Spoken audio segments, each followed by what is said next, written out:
Hearing no objections, it is so decided. The gavel came down on 2 weeks of intense and sometimes emotional negotiations. 197 nations finally agreed on a deal aimed at preventing catastrophic climate change. The summit president described it as a fragile win. History has been made here in Glasgow. And what we now need to ensure that the next chapter charts the success of the commitments that we have solemnly made together in the Glasgow Climate Pact. Thank you.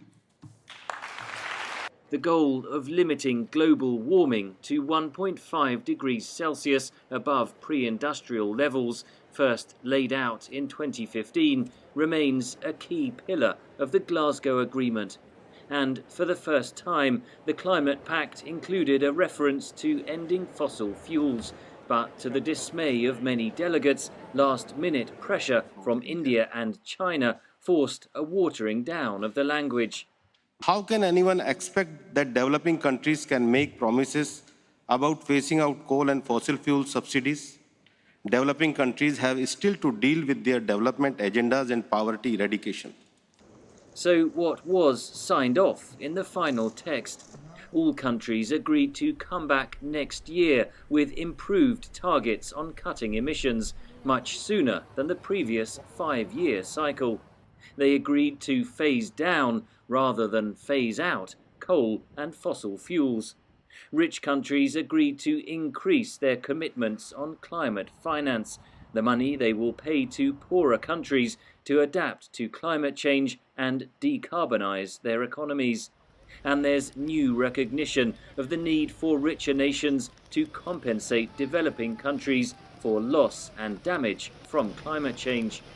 There was an agreement on international carbon markets, whereby CO2 emission quotas or credits can be traded between countries.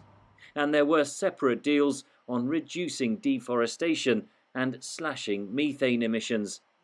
The deal was a compromise, a text that all 197 parties signed, some reluctantly. Is it enough? Opinions differ widely.